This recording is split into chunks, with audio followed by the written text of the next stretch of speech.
Je vais essayer de le raconter de façon succincte, mais c'est difficile parce que ça s'est passé sur pas mal d'années. C'est-à-dire pendant la première partie de ma vie, j'ai travaillé dans le domaine de l'audiovisuel. Donc pendant 25 ans, j'ai créé des films publicitaires pour la télévision, la radio et le cinéma. Et un jour, j'ai décidé de faire un travail personnel. Je me retrouvais plus tellement dans ce métier que j'avais choisi. Il y avait des choses dans ma vie privée et dans mon métier qui me posaient problème sans que ce soit des problèmes graves et sérieux. Il s'agissait d'événements qui faisaient en sorte que quelque part je me sentais moins à ma place. Et donc j'ai été rencontrer quelqu'un, une personne qui est kinésiologue, et ne connaissant pas la technique, elle m'a tout d'abord expliqué ce qu'était la kinésiologie, et puis nous avons travaillé ensemble. Et ce que j'ai découvert au travers de ces séances a véritablement été une révélation pour moi, ce qui m'a donné envie de partager cette expérience avec le plus grand nombre.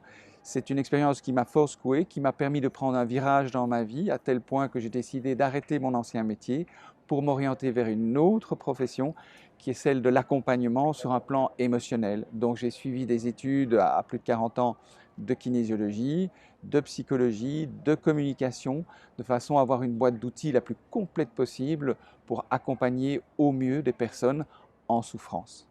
Voilà, en souffrance émotionnelle, bien entendu. Super. Et vous pouvez nous dire en quelques mots qu'est-ce que la kinésiologie? La kinésiologie fait référence à un outil qui pour moi est très important, qui est le test musculaire. C'est-à-dire que notre corps, depuis notre conception, a une mémoire. Cette mémoire, elle est accessible grâce au test musculaire. Le test musculaire est un outil très simple. Il s'agit juste d'exercer une légère pression sur un muscle. En l'occurrence, je choisis un muscle de l'avant-bras. Et la personne, en fonction de l'émotion qu'elle a au moment où on parle d'un sujet, que ce soit un sujet professionnel, que ce soit une relation de couple, que ce soit une relation de famille, etc., il y a des changements, ce qu'on appelle des changements d'indicateurs. C'est-à-dire que d'un tonus musculaire fort, on passe à un tonus musculaire faible. C'est très logique dans la mesure où quand quelqu'un a quelque chose à vous annoncer, en l'occurrence une mauvaise nouvelle qui risque de vous stresser, de vous choquer, il va vous proposer de vous asseoir. C'est la même chose, c'est-à-dire ça part du même principe dans la mesure où à partir du moment où nous sommes sur stress, notre tonus musculaire baisse et le sang revient vers le centre du corps. On a toujours du sang dans nos veines, bien entendu, mais la majeure partie vient dans le corps. Donc, au niveau des jambes et au niveau des bras, on a l'impression qu'il nous lâche. Et donc, à partir du moment où on peut rentrer en contact avec cette mémoire du corps via le test musculaire, en exerçant simplement cette légère pression et en discutant, en partageant certains événements, en parlant du présent, aussi bien du passé, nous pouvons déceler des moments où il y a eu des chocs émotionnels.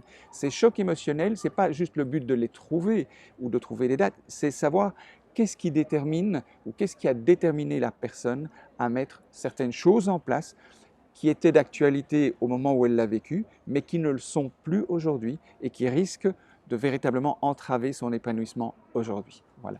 Merci. Et la kinésiologie, vous l'utilisez donc avec les enfants et avec les parents?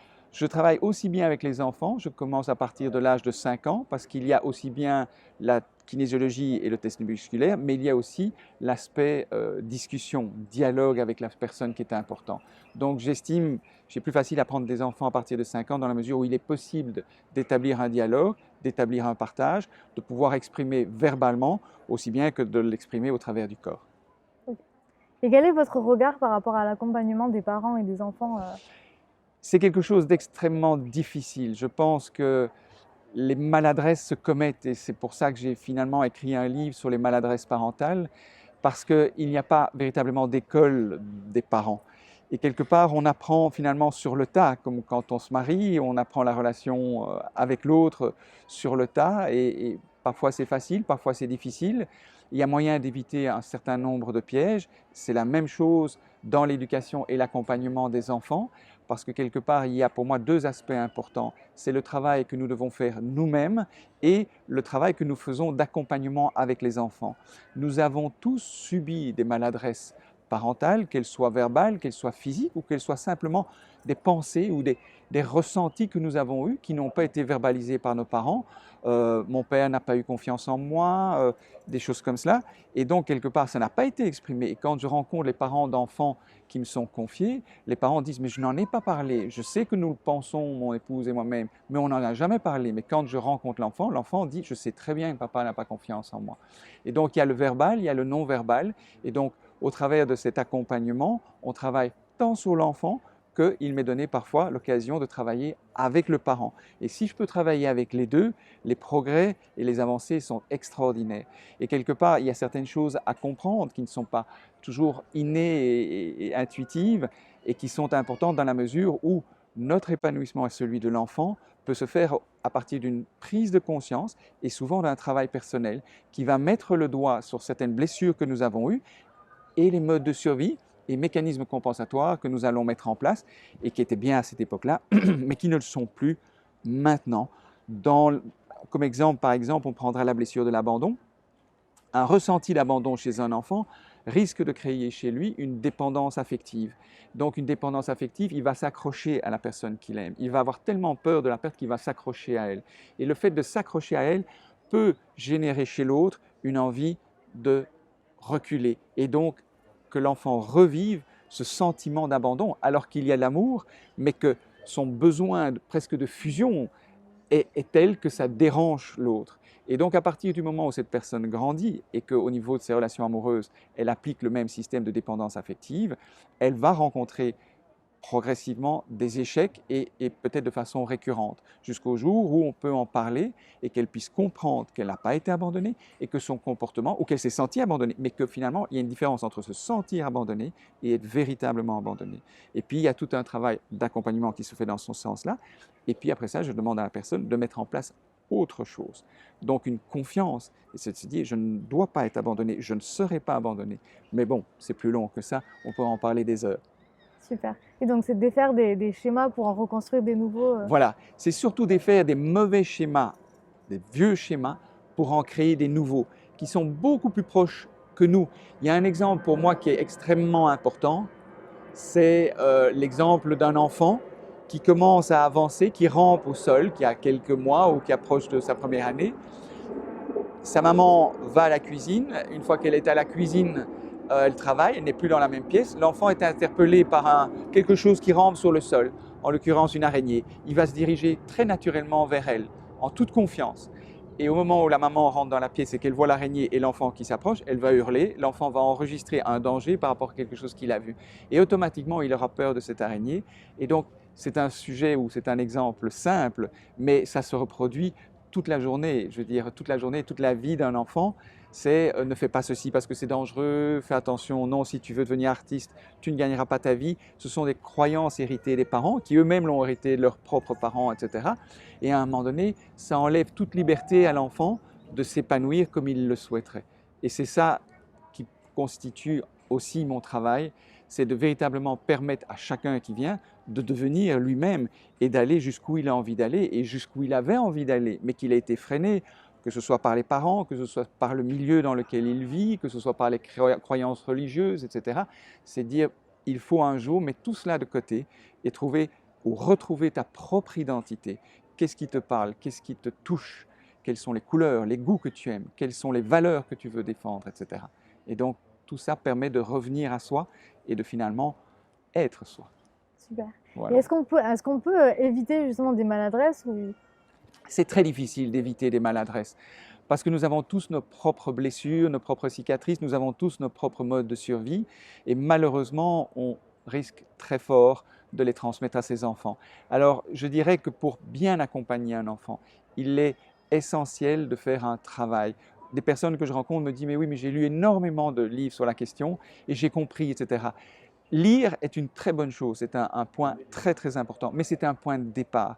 Travailler avec une autre personne, travailler avec quelqu'un qui va pouvoir vous renvoyer quelque chose de vous que vous voulez laisser sur le côté ou que vous ne voulez pas voir est très important parce qu'il faut une certaine honnêteté et ce n'est pas toujours évident de se regarder et de dire honnêtement qui je suis, pourquoi je fonctionne comme cela. Et trouver des éléments du passé, ça aide à retrouver des blessures du passé, identifier les blessures du passé, quelles sont les personnes responsables, même si c'est une maladresse, même si je ne dois pas les incriminer et les blâmer, je peux exprimer à ces personnes ce que j'ai vécu et faire un travail pour me défaire de cette blessure.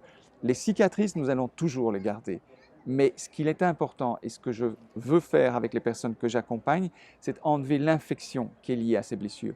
Tant que vous avez une blessure qui n'est pas cicatrisée et qui est infectée, vous allez protéger, que ce soit au niveau de votre bras ou quoi, vous allez protéger cette blessure.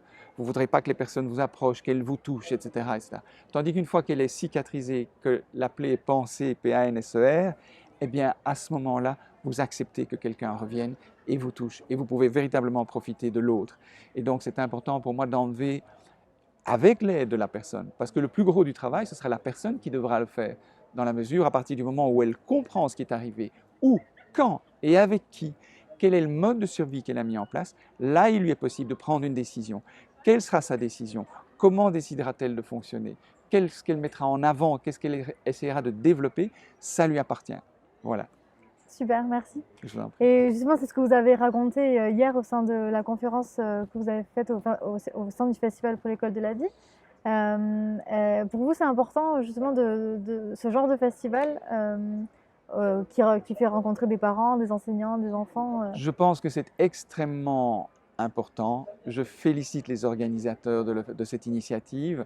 Je pense que c'est la 3e édition. Cette 3e édition, pour moi, qui vient pour la première fois, est véritablement un succès. Je suis étonné du nombre de personnes qui sont là présentes, avec des enfants, des grands-enfants, des petits-enfants, des bébés, des nourrissons.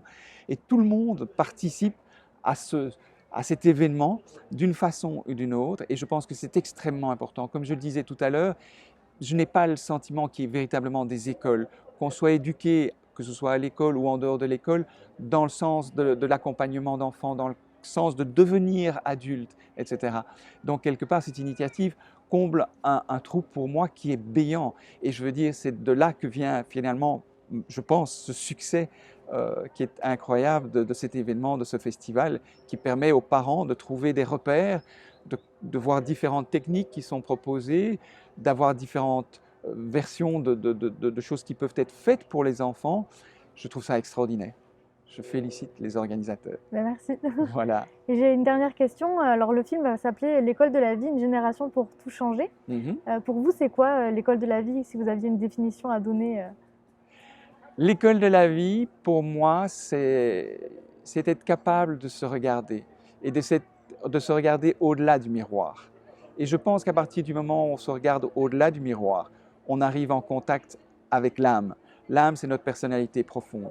Une fois qu'on est en contact avec l'âme, on est en contact avec notre propre identité. Et là, on peut faire des choses très belles. Merci. Voilà. Vous aimeriez peut-être rajouter quelque chose, un message à faire passer?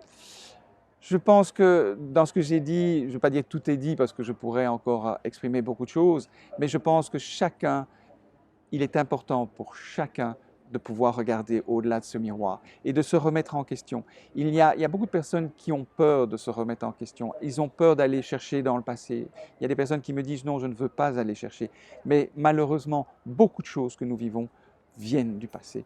Et donc, quelque part, être capable d'aller rechercher ce qui a été difficile à vivre et finalement de le transcender est quelque chose d'extraordinaire et qui vaut véritablement la peine d'être vécu. Voilà. Merci beaucoup. Je vous en prie.